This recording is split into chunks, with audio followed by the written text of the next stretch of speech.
लेकिन ये जो जाटों पर भरोसा था कांग्रेस पार्टी का 25% कम से कम इंटैक्ट खड़ा, यहां भी सेंधमारी कर दी भारतीय जनता पार्टी ने। ऐसा हुआ क्या? ये चमत्कार हुआ कैसे?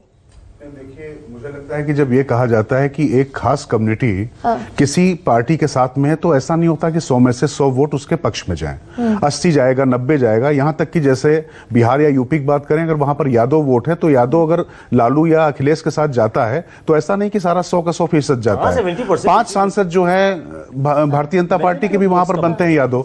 तो इस तरीके से अगर देखेंगे तो पूरा इसलिए नहीं जा सकता क्योंकि वहां पर तमाम उनकी खाप होती है, आपस में उनके कई कॉन्फ्लिक्ट होते हैं। लेकिन देखिए, एक चीज मुझे लगता है कि बतौर पत्रकार और राजनीतिक विश्लेषक या जो सेफोलॉजिस्ट हैं, उनको यह समझना पड़ेगा कि नैरेटिव हम लोग यहां स्टूडियो में गढ़ते हैं, बाहर जाकर बात करते हैं, लेकिन जमीन पर जो धीरे धीरे परिवर्तन हो रहे होते हैं, जो लोगों को सीधे लाभ मिल रहा होता है, उसका असर पड़ता है। नहीं तो फिर एग्जिट पोल भी चलिए, बाकी लोग तो स्टूडियो में बैठे हुए हैं, जो एग्जिट पोल है वो जमीन पर जाकर जो हुए सर्वेस वो सब धता हो गए। वो तो 400 पार में भी हो गए थे। नहीं, 400 पार तो 370, 350, 325 तो सब दे ही रहे थे ना। तो गरिमा जी, वो तो मुझे लगता है कि ये देखना पड़ेगा। मुझे लगता है जनता बहुत समझदार होगी। मैं आपको बताऊं, मैं हरियाणा जब गया था, चूंकि मैं गया था 1 महीने पहले, उसके बाद मैं जा नहीं पाया वहां, तो सिरसा वगैरह का जो क्षेत्र था, वहां पर जिससे भी बात करूं किसकी सरकार आ रही, तो बोले कांग्रेस की हवा है जी।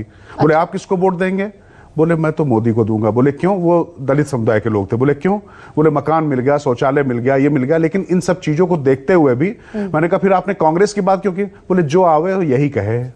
मतलब कुल मिला के ये एक बात बन गई थी, क्योंकि वहां पर कि भाई जो सब कह रहे हैं चलो हम भी वही कह देंगे। और मुझे लगता है कि जो अभी चर्चा चल रही थी कुमारी सैलजा वाली, वो बहुत महत्वपूर्ण फैक्टर है गरिमा जी, उसको अनदेखी नहीं की जा सकती है। क्योंकि जिस तरीके से सोनिया गांधी से मिलने के बाद भी वो संतुष्ट नहीं दिखाई पड़ी। लोग क्या कह रहे हैं, अभी आकलन कर रहे हैं कि सिरसा का जो उनका इलाका है वहां पर तो कांग्रेस ने अच्छा किया है, लेकिन ऐसा नहीं है। जहां पर जाट कम्युनिटी ज्यादा है, मार्शल कम्युनिटी ज्यादा है, वहां पर जो दलित हैं उनके बीच में उनका क्या मैसेज गया है, ये हमें नहीं भूलना चाहिए कि गोहाना की जलेबी अब भले दिखा दे राहुल गांधी, लेकिन गोहाना का जो कांड है वो एक धब्बा है किसी भी लोकतंत्र में। मिर्चपुर का जो कांड है, जो दलितों के साथ जो याद दिला रहे थे प्रधानमंत्री मोदी 14 से पहले हुड्डा के राज में जो हुआ, तो वो चीजें भारतीय जनता पार्टी सतत याद भी दिलाती रही।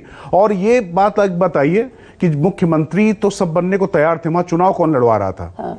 यहां दिल्ली के ज्यादा लोग चक्कर लगाते रहे, सैलजा दिल्ली बैठी रही, भूपेंद्र हुड्डा दिल्ली के चक्कर लगाते रहे। तो ये जो आत्ममुग्धता कहें या पूरी तरीके से कहें ओवर कॉन्फिडेंस, और जो एक बात आप कह रही थी कि हुड्डा को इग्नोर भी नहीं कर सकते। दिक्कत यह थी कि वहां पर पार्टी अगर इंटैक्ट रह पाई तो भूपेंद्र सिंह हुड्डा की वजह से रह पाई है, मैं मानता हूं। लेकिन ऐसा नहीं हो सकता है कि आप आरक्षण का, संविधान का नैरेटिव पूरे देश में बनाते घूमें और जब हरियाणा जाएं तो वहां आरक्षण का छोटा आ भी ना बोले, तो उसके जैसे ही वहां पर मतदान हो जाता है आप तुरंत चले जाते हैं कहां? महाराष्ट्र में। वहां पर 50% की आप रेखा लांघने की बात करते हैं, दलित के यहां भोजन करते हैं। तो ये जो सिंबोलिज्म है ना, और ये जो ऑप्टिक्स है, इसमें मुझे लगता है कि भारतीय जनता पार्टी भी बहुत करती रही, तमाम राजनीतिक दल भी बहुत करते रहे, लेकिन जनता उसको क्या मिल रहा है, क्या मिलेगा, क्या आपके क्रेडेंशियल्स हैं। और आप एक बात मानकर चलिए, हिमाचल प्रदेश में चाहे सैलरी का मामला हो या कर्नाटक में जिस तरीके से दाम बढ़ाने का मामला हो, ये सारी चीजें भारतीय जनता पार्टी और राष्ट्रीय स्वयंसेवक संघ का जो वहां पर पूरा जो तंत्र था, वहां पर जुटकर धीरे धीरे लोगों तक पहुंचाने में कामयाब रहा। और सोशल मीडिया पर निर्भरता ज्यादा हो गई। जी राजकिशोर जी, यही क्या शीतल जी, महाराष्ट्र में भी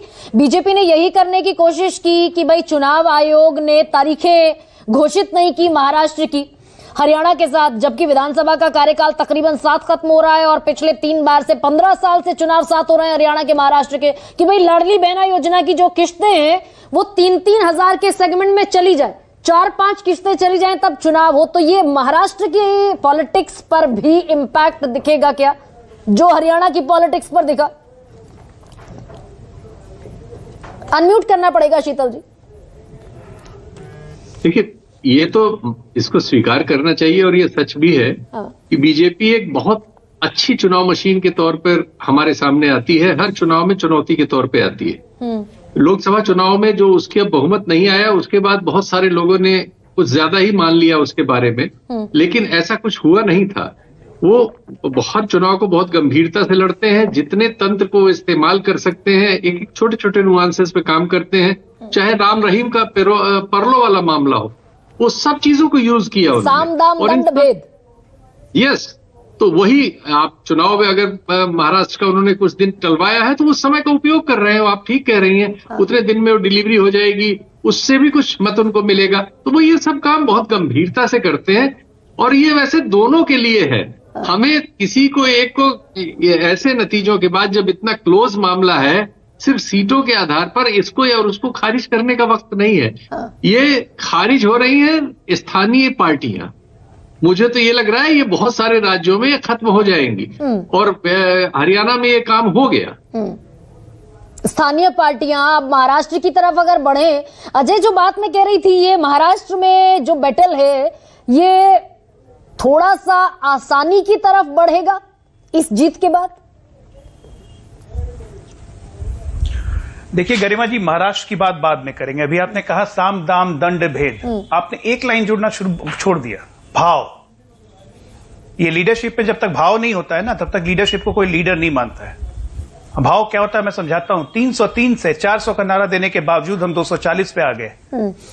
हमारे नेता का भाव ये था कि उस दिन भी शाम को आके अपने कार्यकर्ताओं को ऑफिस से एड्रेस किया। एनडीए जीत गई थी लेकिन बीजेपी की सीटें कम हो गई थी, हम हतोत्साहित नहीं थे। आज कांग्रेस के नेता कहां हैं? कहां है राहुल गांधी जी? विदेशों में है, पता कर लीजिएगा। ये अंतर है भाव का। किसी दलित के घर जाके खाना खाने से और ट्वीट करने से कि दलित क्या खाना खाते हैं, दलित का खाना क्या क्या होता है, उससे कुछ नहीं होता। ये दलित ड्रामा आज से 15 साल पहले भी हुआ था अमरावती के गांव में। क्या कर लिया? उसके बाद 6 साल तक कांग्रेस की सरकार रही, कुछ नहीं किया।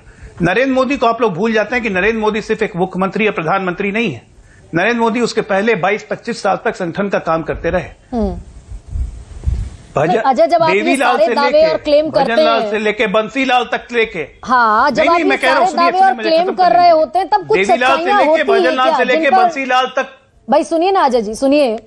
जवान नाराज थे, अग्निवीर की योजना से आपके प्रत्याशियों ने हरियाणा में शुभकरण चौधरी से लेकर आपके राज्यसभा सांसदों ने सबने कहा कि अगर एक दिन पहले भी अग्निवीर स्कीम खत्म हो जाती तो हम राजस्थान में चुनाव जीत जाते। तो नाराजगी थी ना जवानों की, किसानों की नाराजगी एमएसपी को लेकर थी ना, और है ना, बैठे हैं ना हरियाणा के बॉर्डर्स पर। तो जमीनी सच्चाइयां ये भी बिल्कुल नहीं है, बिल्कुल नहीं है। अब तो ये कथन बिल्कुल गलत है कि किसानों की कोई नाराजगी है या जवानों की कोई नाराजगी है। भ्रम फैलाया गया था, इसी को तो मैं इकोसिस्टम कह रहा था अपने ओपनिंग स्टेटमेंट में। यह भ्रम फैलाया गया था। किसानों की नाराजगी होती हम 48 सीट जीतते, जवानों की नाराजगी होती है महिरबाल बेल्ट जीत जाते, जाटलैंड में हम 9 सीट जीत जाते। क्या बात कर रही है? पहले दिन से केंद्र सरकार अग्निवीर के बारे में एश्योर करते रही, रीश्योर करते रही। हम चुनाव दर चुनाव बोलते गए, उसके बाद हमने घोषणा की कि कोई भी बिना पेंशन का नहीं रहेगा। हाँ, तो इसी ने सीमेंट किया क्या सुकेश? अब ज्यादा देर चलता नहीं है ना, इसी ने सीमेंट किया। अब सुकेश महाराष्ट्र का लोकसभा का एक लाइन बोल के अंत कर दूं, एक लाइन बोल के अंत कर दूं। कहिए कहिए, एक लाइन बस एक लाइन, उसके बाद मेरा अंत हो जाएगा। ना आपका क्यों अंत होगा? ईश्वर करे आपका उदय हो, उद्भव। नहीं, मेरा फिर जी ना मेरा उदय होगा, मतलब मेरी बारी का अंत हो जाएगा आपके डिबेट में। कहिए। एक अकेला सब पे भारी, क्योंकि जनता से है उसकी यारी। सबकी जान पे बनाई जब से भाजपा मोदी को ले आई। पहले मोदी की कार्ड ढूंढ लें, उसके बाद राहुल गांधी को टेक ऑफ और लैंडिंग करवाते रहिएगा। ठीक है सुकेश।